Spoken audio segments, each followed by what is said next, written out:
reach out to your people, see what you can do. I met Miss Washington in Atlanta at the Steve Harvey conference years ago, and we're going to reconnect tonight. I'm excited about this conversation because it's necessary and overdue. So shout out to y'all for joining me. We're going to see if we can bring her on. Y'all know Facebook be...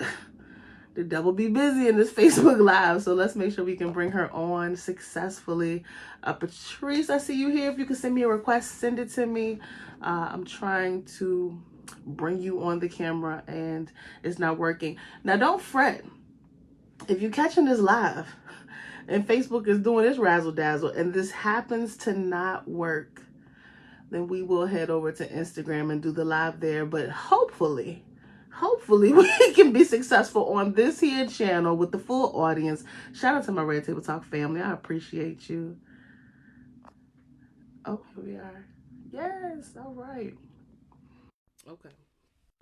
Come on, Jazzy. Let's get it together. I'm excited about this one. Thank y'all for joining me. How are you? Ooh, look at me. Here, I'm excited. I was like, you will work. You gonna work tonight, Facebook. Come on, because Facebook be tripping. How are you? I'm well. Thank you so much for inviting me. Listen, I'm so excited that you could join me, and I'm so excited that we're reunited because I met you. It had to be like 2015. It was a while ago. At the Act Like Success conference, I won a VIP ticket because I was successful, still am. And I saw you speak, and just you've been helping us all redefine wealth ever since. So thank you for joining me. Thank you for having me. And that made OG. So if you remember, you are definitely talking about 2016, 2017. I was on tour. At the time, I was the Money Maven of the Steve Harvey Morning Show. I was a regular on the Steve Harvey Talk Show, and then we went on tour all over the country together with Doreen Rainey and yeah. So you are OG. Well, thank you. We've been following for a while. Lots of changes, but I appreciate you. Tell everyone. Just go ahead, real quick intro because you just said who you are. But tell everyone who you are and what you do now if they've never come across you before. So if you've never heard of me before, what you should know is I am Patrice Washington, and I am a woman who has been passionate about helping people redefine wealth for themselves for well over a decade. I've been known in media for over a decade as America's Money Maven, and I've been on all the things, all the talk shows, written 5 books on personal finance, and what I can tell you. If you know nothing else, you should know that wealth is so much more than money and material possessions. What I share on my podcast, the Redefining Wealth podcast, now at 17 million downloads in the last year, is that wealth is so much more than money and material possessions. The original definition of wealth is the condition of well-being and happiness. And so I'm a woman who is very passionate with my MBA in behavioral finance and financial psychology, one of few Black women to hold such an MBA. I am passionate about helping you get clear on all the parts of your life that are impacting your finances, even when you're not thinking about it. So I help make money more holistic. I want to help you get to the money, but if I don't help you clear up some of the clutter that's blocking you from just doing the things you already know to do, then I would be a disservice to you. So that is who I am, a woman who's been passionate about helping people in personal finance in some form or fashion for the last 20 years, but the last 7 years or so, really financial psychology, behavioral finance, and making it fun and accessible and exciting, not boring, and the same old stuff you heard your whole life. Right, the same old stuff, just save, and then they stop there, and that's not it. I love working. We need more. Exactly, we need more. I love your perspective. It's helped me, even in my entrepreneurial efforts, to just step out and say, who are you personally and professionally? Let's look at just take a whole holistic approach to this. And I tell people that often, if you don't address it, what's going on personally is going to affect you professionally and vice versa. So we've got to look at all aspects. I'm glad you could join me today because it's the first of the year.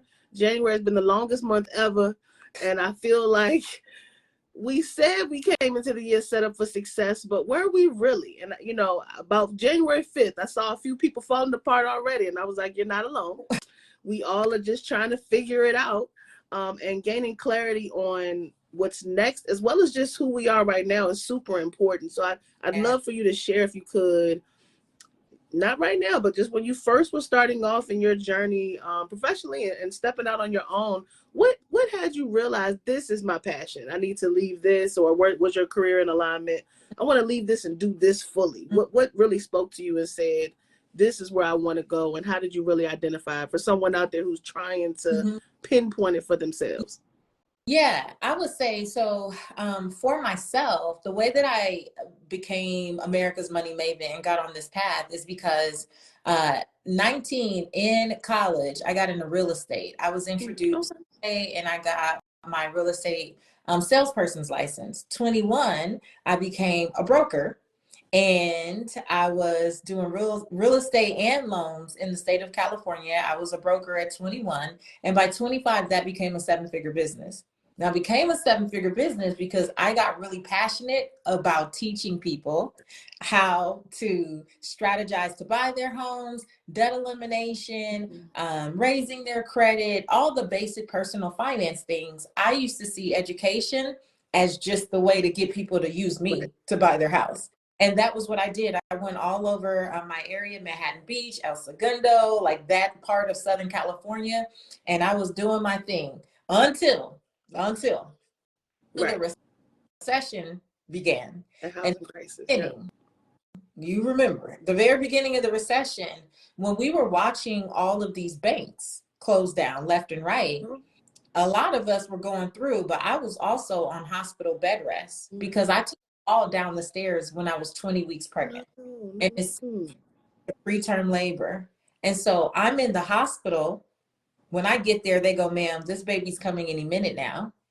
And I did the only thing I could do. I prayed, called other people, asked them to pray. And what was supposed to be any minute now in the ER became me sitting on hospital bed rest for 10 weeks. 10 weeks go by. I have my daughter at 30 weeks. She's healthy, but she's in the NICU for 3.5 weeks. So now I'm in the hospital and I'm watching the news and I can't work. I can't move. By then I had built a 16-person real estate and loan officer team. They're calling, freaking out, calling my cell phone. What are we going to do? The bank closed down. Like, these people are about to lose their deposit. They want to sue us, like all this stuff. And I'm like, I'm in the hospital on bed rest. I can't help y'all. Right? Figure it out.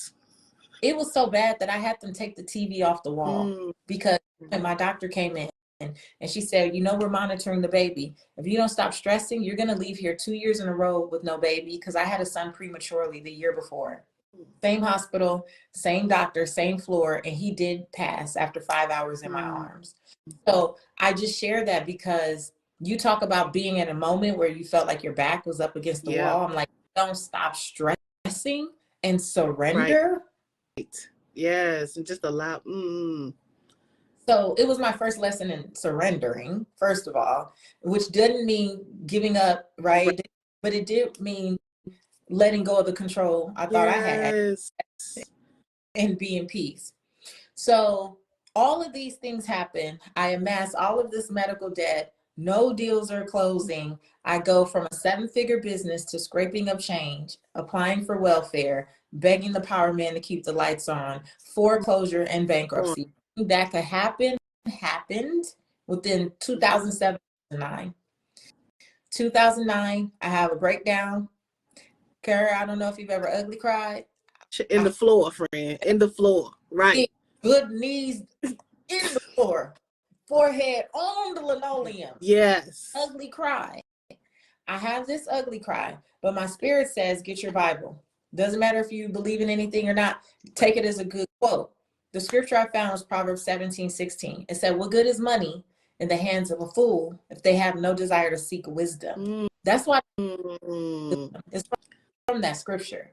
What good is in the hands of a fool? I tell you guys all that backstory because I need you to understand. It's passionate about financial education. right? I did it to build the business, and I did the first business, and I did it before just to self-educate. Yeah. So I had always been passionate about it, but here's where we get confused. Passion is about what excites and like makes you exhilarated. Maybe it's the thing that you'll do, right? Even if nobody is passionate. I'm also passionate about singing. I sing in the shower. Nobody wants to hear me sing. I'm going to guarantee that. I have a good choir voice. I have to blend in with 200 other people or it don't work, right? Right. I was passionate about financial education. It didn't become purposeful until I allowed myself to use it to really be a blessing to others. And that, I think we have to make the distinction, because a lot of times we are upset when the thing that we're really passionate about is not quite working out, right? But I really want to encourage us to get passionate about our gifts and the things that lean into naturally. I never had to fight to learn this stuff because it always came to me naturally. I loved it naturally. It wasn't until I was like on that bathroom floor, saw that scripture, my first grade teacher, Ms. Boynton's voice kicked in. Patrice, when you know something, you have a responsibility to share. That's a fact.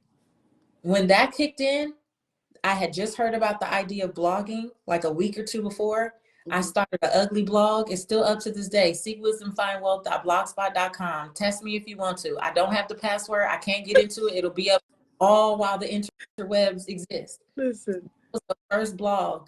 Ugly, not perfect, 1.0, done out of obedience. Yes. But I did it with passion and enthusiasm because it was connected to a vision. Times when we're getting frustrated and we fall off, we're too attached to how we get there. I'm committed to the vision. I'm not attached to how I get there. Part. See all this stuff. It's like, oh, you have this and you have that. I had to give God something to bless back there on the bathroom floor. Without that moment, the 1.0, there is none of this. There's Harvey. There's no all the things. So when you say, what do you say to someone? It's cool to be passionate about it, but make sure that you are adding some level of expertise to it so it can become purposeful, which means a blessing to others. It's not purpose until you bless others. You the only one it, then that's passion. Purpose. I don't know who that's for. Somebody you trying to do it for you. Come on, come on, word. We needed that. Somebody go, and there's power in the replay. It's not just for the people here. Shout out to you if you're watching the replay. Still make sure you comment because we can still engage with you. We needed that word. Like some people just are trying to gain clarity, and you bless y'all hearts. I don't know who this is for. Y'all pulling the straws. Y'all just trying to do all the things. Go ahead and cry in the flow. Get very clear on what you're feeling on the inside, and see what you're really here. Who are you here to bless? That's a word. And can I just say? Yeah. I mean that you have to be an entrepreneur. Tell the people tell the people. Maybe you were just an employee, friend. Maybe you here to help somebody get across the bridge. Tell them, friend. You don't. Purpose does not mean, oh, I work for myself. Tell them, friend. Purpose means I use my gifts, the gifts that God gave me at birth, or whatever you had at your creation, at your stuff that you got freely. You use that in a way in the marketplace so that you can add value. You have to be an entrepreneur. Some of us are trying to force entrepreneurship when our gifts would be better in someone else's business, someone else's team. The truth is why we don't follow through is because we can be using the right gift in the wrong place. And now because you're using it in the wrong place, you're questioning whether it's a gift. It's definitely a gift, but it's up to us to steward the gift appropriately. And when you keep trying to force yourself to be in boxes that do not serve you, or you think that it has to look this way, and so you fighting with it, everybody is not cut out for entrepreneurship. I can tell you over and over again how many times I've been like, Lord, why I can't just go get somebody's job? And I want to tell you, that has come up for me several times throughout the years. But I've been an entrepreneur my entire adult life. I've had times where I moved like something here, and but I've been an adult my entire adult life, 20 something years.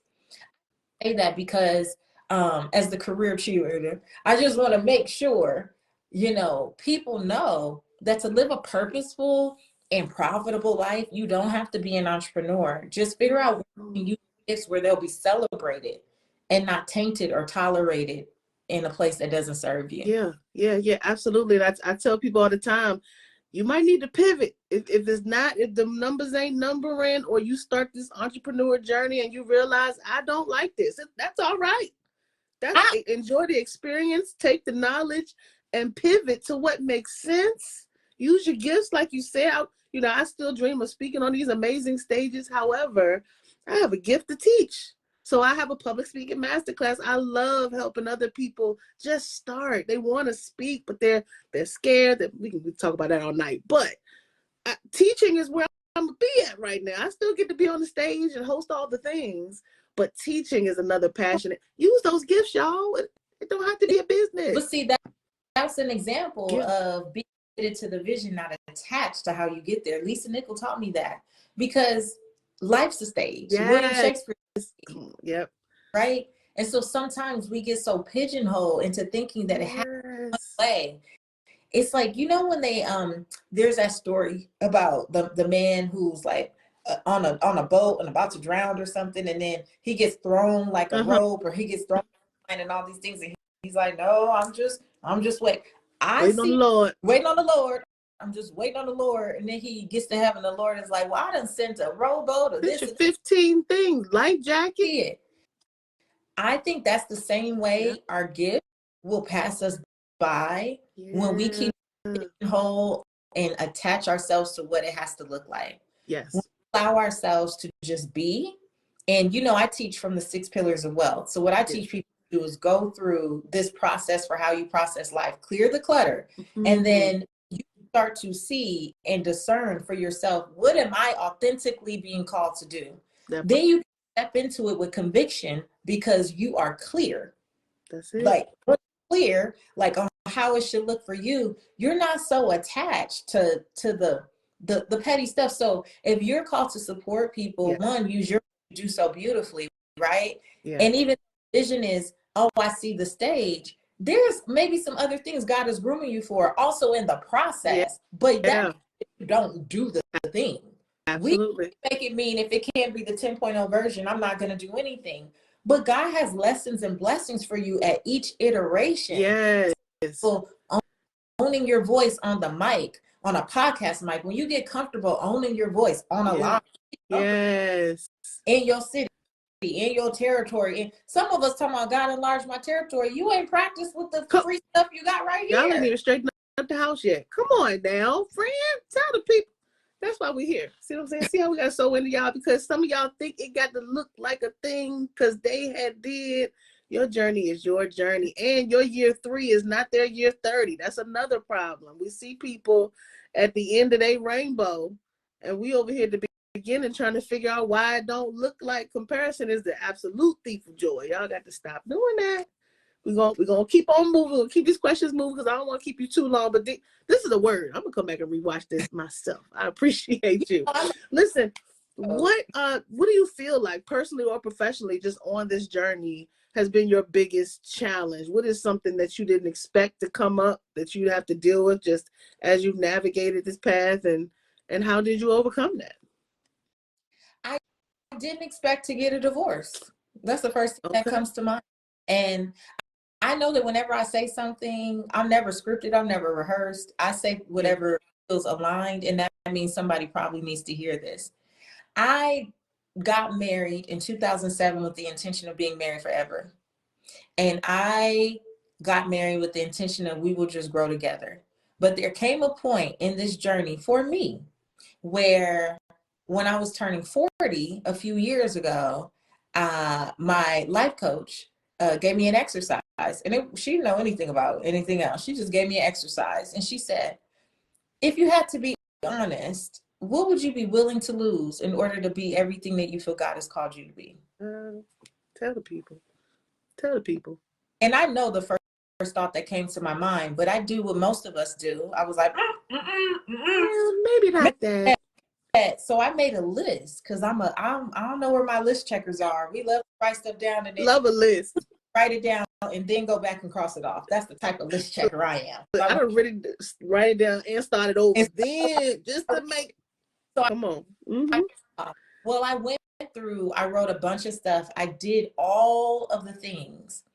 And what I didn't expect that my professional career would do was help me grow personally.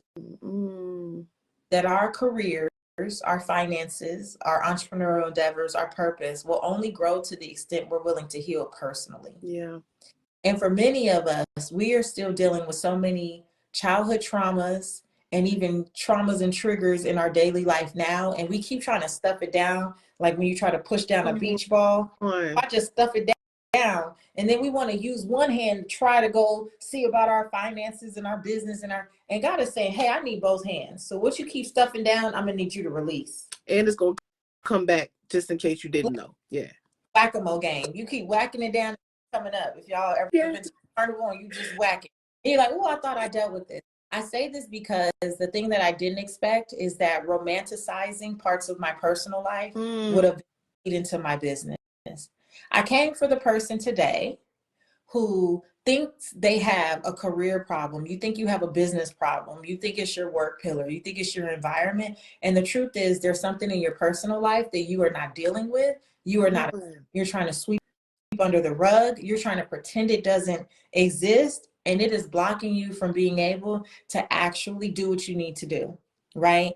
And with my departure from my marriage of 15 years, because I didn't talk publicly about the nuances of that, there were a lot of people who had things to say. Here's what I've learned. You better be authentic, you and your journey, because nobody really knows what you pray to God about at night. Come on. Nobody really knows what's in your prayer closet and your prayer journal. Nobody knows, except for maybe your therapist, if you have one, what's really going on. Nobody really knows those silent prayers that you have when you're going to sleep, those dreams, because life is always speaking to us. Nobody really knows, and I don't know who I came in here to get, because we talked about this a couple of days ago. I usually don't even have the capacity. I didn't even know how to go live on Facebook. Because it's alignment. But it was and I'm saying that because if you're listening to the sound of my voice, whether live or on the replay, and this is resonating with your spirit, I believe an audience of one is still an audience. If I only came here to get you out of romanticizing and rationalizing and intellectualizing and normalizing behavior that is beneath you in your personal life, I came here to tell you it will prevent you from walking into the fullness of what you see for yourself in your professional life. I don't care what it is. I'm not saying everyone needs to jump up or do what I did, but you better do something, because like the whack-a-mole thing is going to keep coming up, and either you deal with it proactively or you're going to be reacting to it for the rest of it. You will not see the vision. You will not see the fruition of the vision that God is giving you. Tell the people, friend. Yeah, listen, this is a lot of y'all know I say it all the time. Nobody's sitting with you on the side of that bed. Okay, when you're praying for another life, all right, we all gotta sit there and figure it out. Y'all, and I'm gonna go ahead and say this for the single girlies. I romanticized getting married for so long. So I understand you being single, being married, but I wanted it so long that once I just said, God, if it's gonna happen, it's gonna happen. But this love that I want to give, why can't I just give it in all spaces? And once I stopped waiting to give it to the man that was going to appear and just started giving myself and being who I wanted to be, so many things opened up for me. I didn't even know it was a block until I, again, surrendered, right? So I love that you shared that, because we go through so many things alone, and y'all think y'all alone and y'all not alone. That's why we're doing these interviews. That's why we share these stories, because we're not alone. You need to know that someone else went through it. They didn't just get over it. They got through it, sat with it, felt it, didn't like it, decided to change it, and did something else with their life. So I appreciate you sharing that. Thank you so much. Listen, last question. This is actually going to be a twofer. I'm going to just go ahead and combine these. Okay. What is your greatest dream for yourself? Because you still are elevating. I love to see it. And what's your favorite form of self-care? How do you come back to you on a good day, bad day? How do you just still maintain your Patrice? This is so good. Okay. So my dream right now is to really, really I want to say quadruple my impact. Like, last year, my spirit, one of my big words has been obedience over the last couple of years. It's been, what would my life look like the first time God told me to do something? If I didn't question, dibble, dabble, my life. So that has led me on this path to obedience, right? Going back to even my divorce, that was an act of obedience, right? Last year, one of the major lines in my business, which was a business coaching program that I did for about 3 years, God said, no more. It's time for you to quadruple down on the pillars. That meant removing $1 million line of business from my business. Yeah. Cold turkey. People ask me for it every day. Cold turkey. Be obedient. Be obedience. My shirt, my mantra is chase purpose, not money. That's what I live. That's what I believe. That's what I've been doing for many years. Chase purpose, not money. So I was like, God, you sure? Yeah.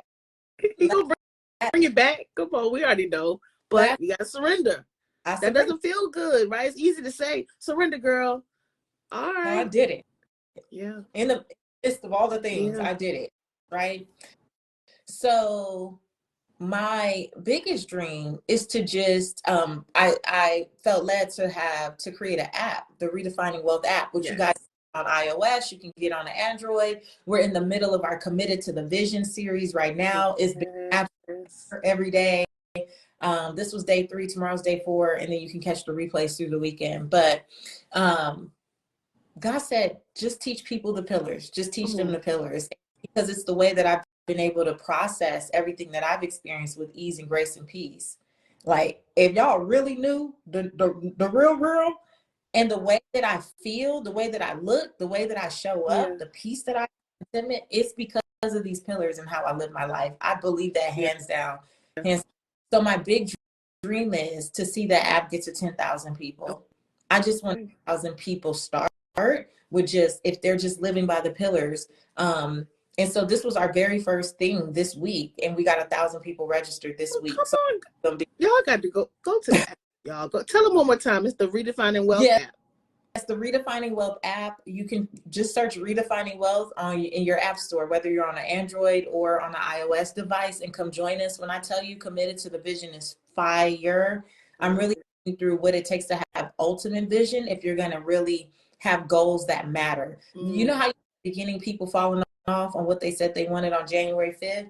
That's because they set goals as busy work and they thought that was vision. Vision is vision. Come on, friend. How do you get to the vision? That confusion is what's keeping people stuck and going in cycles, and they're spiraling in cycles. And vision is not just what you think. What the revelation that God gave me that I'm teaching people this weekend, the ultimate vision has 3 parts. And I'm gonna break this down real quick. Physiological vision. What do you see? What's in your eyesight? What is around you, right? You have to know where you're starting in order to know where you're going, but you have to be honest about where you're starting. You make goals that don't make sense, and you make 5.0 goals when you're at 2.0, and then you burn yourself out because you're not doing something that's realistic to where you are. You can dream big, but you have to start where you are, right? And so now you're creating goals that you have not grown to be able to execute. Other things we need to execute first. So that's physiological vision. Where are you starting? Creative vision. What do you imagine? What do you dream about? What do you daydream about? What comes to mind? Creative vision is so important, but creative vision means nothing if you don't have the third one, organizational vision. Some people are so creative. You can dream of a million things, but you don't ever take action. You know what to do, but you don't have the guts to do it. Organizational vision. One of my favorite, this is my third book, Real Money Answers for Everyone, people earlier. The best affirmation in there, the one that I love the most, I am the CEO of my life. I am the CEO of my life. Organizations, if you treat yourself like a business, like an organization, like the CEO, organizations have vision statements. Come on. Tell us where you want to go in 2, 3, 5 years. Guess what that does? Dictates your goals. If you've been setting goals for 2024 and you have not processed your physiological vision, your creative vision, or your organizational vision, you just doing busy work, friend. Come on. Get burned. Just keep writing to-do lists. Tell the people, friend. And I keep telling y'all got all these resolutions, ain't identified any problems yet. We got to be honest with ourselves. We got to be honest with ourselves. Patrice, we're gonna close this out because y'all see y'all trying to get it all in this interview, and this ain't where it's at. You got to go to her page. You've got to follow her. Tell everybody where they can find you online. I know I've tagged you. Yeah. What's your Instagram as well, so they can follow the vision? So my Instagram is Seek Wisdom PCW. It's Seek Wisdom PCW. Come on over to the Redefining Wealth app. Watch the last 3 days of replays. I'm telling you, it's going to bless you. It's going to set you up for success. But what was the last thing you asked me? I promise I'll answer quickly. Oh, what's your favorite form of self-care? My favorite form of self-care. Oh, that's why I knew I wanted to tell you. Tell me, Frank. Tell me what you do. Okay. I do a lot of things for self-care, right. But this is going to sound maybe crazy, but y'all just go with me. I love to get colonics. I get colonics. I know, but listen to me, y'all. It's an exercise. Let me tell you why. Colonics are a physical release of shit that no longer. Baby, it's a surrender like no other. That's all I'm gonna say. I do it once or twice a month. Let me tell you, especially if I'm in a high stress season. And if you go to a nice place where you can see little 2BC come down. Oh, I name people, places, things. Release you. I release you. Yeah. You know, I'm serious. Yes. I teach my clients, you need to have rituals for how you release. That's what's but self-care is a part of self-care is self-love. It's choosing you. Absolutely. So rituals around how I choose me. Getting my nails done, getting my hair retwisted ain't a ritual. That ain't a self. That's normal maintenance. But I like things that literally I process them as release and peace. I love that. A little unorthodox. Some of y'all may have thought this girl is crazy. That's a little too much. No. Listen, I'm authentic. I'm gonna keep it real. And she is authentic. You know, this is one of the first people that I saw in person, and you go home and follow, and you're like, wow, she really living what she said. I mean, yeah, because see, a lot of y'all out here faking and pretending and saying you just got to post the thing, but then when I see you in person, you got that mean girl energy all over you, and I don't be liking that. See, this sister sincere. The career cheerleader told you, because I'm authentic as well, and real recognize real. I appreciate I unfollow people. Don't play with me. Because that mean girl energy is real, and I don't understand it, and I don't like it, but you are real, and I appreciate you. You are authentic, and you are helping us redefine our wealth. I appreciate you for joining us tonight. Thank you. I told you I won't keep you more than 30 minutes. It's been a little 5 extra, so thank you for sharing and sewing and being here, and hopefully we can connect again. I would love that. Yes. Thank you so much. I really no problem. Pray that this was a blessing to someone. I really, really do hope somebody got a little nugget. Somebody else, because it was a blessing to me already. Job is done. Everybody's bonus. So it's already done for sure. Thank you so much. I appreciate you. Thank y'all for tuning in. Red Table Talk RVA. We love you to life. Y'all stay tuned for something else amazing in the works. And I hope you feel like you are now additionally set up for success because of this interview. Thank you so much. Bye, Patrice. Bye. Bye.